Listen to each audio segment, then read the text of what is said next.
mwandishi wa habari na mchambuzi wa masuala ya entertainment. Sasa hivi inabidi nimuongezee na kofia nyingine. Mwanamuziki wa hip hop kutoka Tanzania, Skywalker, bosi wa simulizi na sauti, amehoji kwamba ni lini wasanii wa Tanzania wataweza kuvutia audience kama alivyofanya Davido weekend iliyopita, ambapo alikuwa anapiga show pale viwanja vya Kawe kwenye moja kati ya tamasha kubwa sana ambalo limefanyika weekend iliyopita.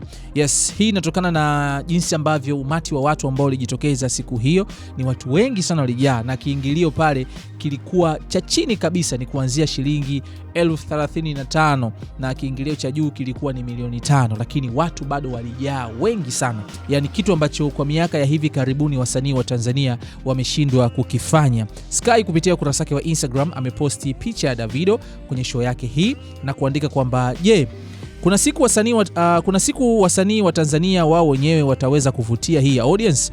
Kumbuka hapa kuna vijana wa mjini wenye maisha mazuri, wasomi, watoto wakishua, wanachuo, big spenders na watu wenye hela zao. Hapa kuna wale vijana ambao kuongea Kiswahili wanapata tabu, ni Kiingereza tu. Hii ni audience ambayo utaipata kwenye club za Masaki na Oyster Bay na urban affluent areas.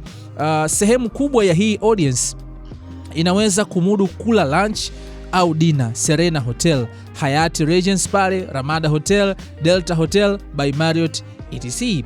NB, tiketi za kiingilio ziliuzwa kwa regular shilingi 35,000, VIP 150,000, meza ya watu 10 ni 500,000.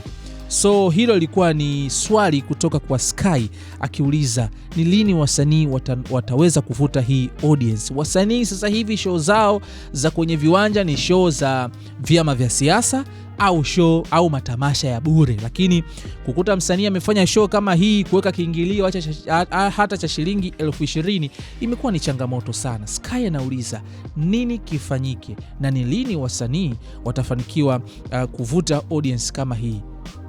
Unaonaje wewe hapo? Unadhani ni kwa nini wasanii wamechemka kufanya hiki kitu ambacho wakifanya Davido? Kwa sababu Davido hapa amekuja kuprove kwamba shida sio watu kulipa pesa. Watu wanaweza kulipa pesa na wakaja kwenye show. Nataka nimuongezee tu Sky kwamba alienda hapa sio tu akishua peke yake. Wapo watu ambao wamejichanga bodaboda wakaenda kumuona Davido.